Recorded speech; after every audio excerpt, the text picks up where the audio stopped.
The acronym IPP stands for Individual Program Plan.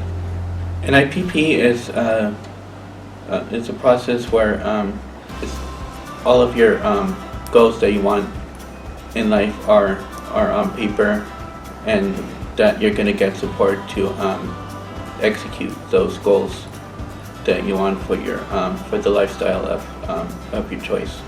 And it also helps my service coordinator and others who are involved in the support system meet my needs and everything that goes along with that in order to reach those goals, and then even any hurdles and stuff like that along the way, and something on paper and a time to check in and share what you would like to do for your future or even the rest of your life.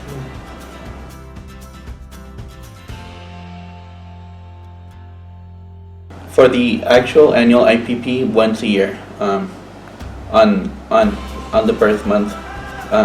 However, schedules switch or change, then we work around my schedule, but usually for the most part once a year. You still have the option to meet with your service coordinator more than once a year, like depending on the circumstances and the goals that you need, especially if you're living on your own. When you live independently, whether you live by yourself or with a roommate or however you want your living situation to be of your choice, then there is what you call quarterly.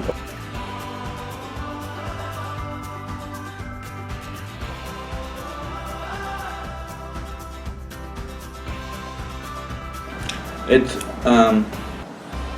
first, the service coordinator, Francisco, contacts me, and then I contact him back, and we respond, set up a time back and forth to make sure that the time frame is doable for both of us, and then we'll set up a location. Usually, sometimes it's at my house, or it's even here at Regional Center, or at headquarters, which we've done before. And then a room is reserved, and then the meeting takes place with the people that I want there.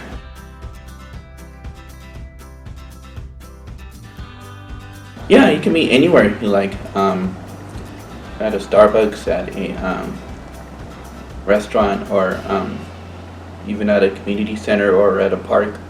You can meet there at the vendor or at the service provider site at their office as well. Yeah. Because service provider community is also the main important part of executing goals and services.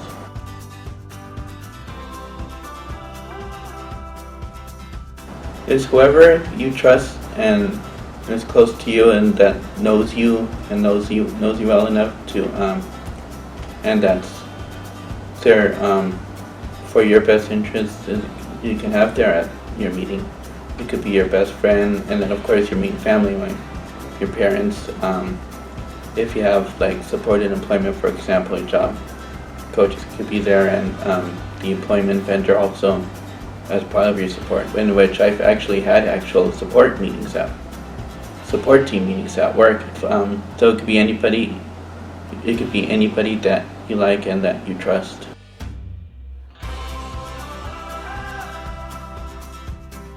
Medical insurance, your address, and any other conditions or medical diagnostics, medications, if any, should probably be listed on there. Other conditions, if there's any emotional, mental conditions as well, too, could be in there. And then your goals, your main goals, yeah. And then also to bring with you on paper. Write down what you want. Write down what you want your goals on, which is what I've done too.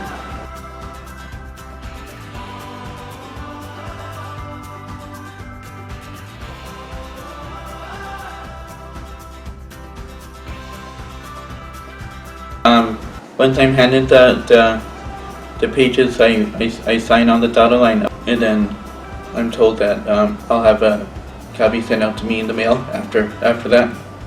And then I even review the copy after it's sent out to me to make sure there's no errors or there's nothing in it that shouldn't be on there, and then if there is, then I call to get that fixed and just get that taken off, and then that's it.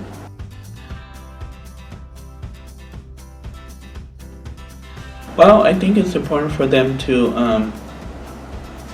know who their consumers are, and it kind of gives that little like person-centered relationship to be more open, and so that the service coordinator can be able to help them even a lot better once they know all of their goals and information, and even getting to know that person just as a person also. And it's important to the service coordinator to bond and connect with their individuals that they serve, so that they can help them more.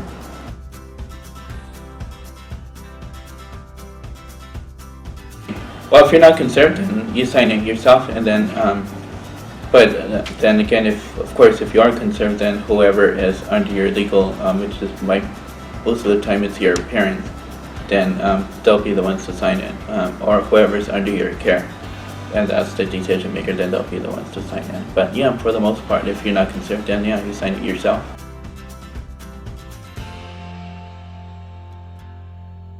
The parents will probably sign the IP because they're not, because again they're under 18, so they're not mature or old enough to sign the form. But when they're 18, then, and if they're not concerned when they're 18, then they can sign it for themselves. Yeah.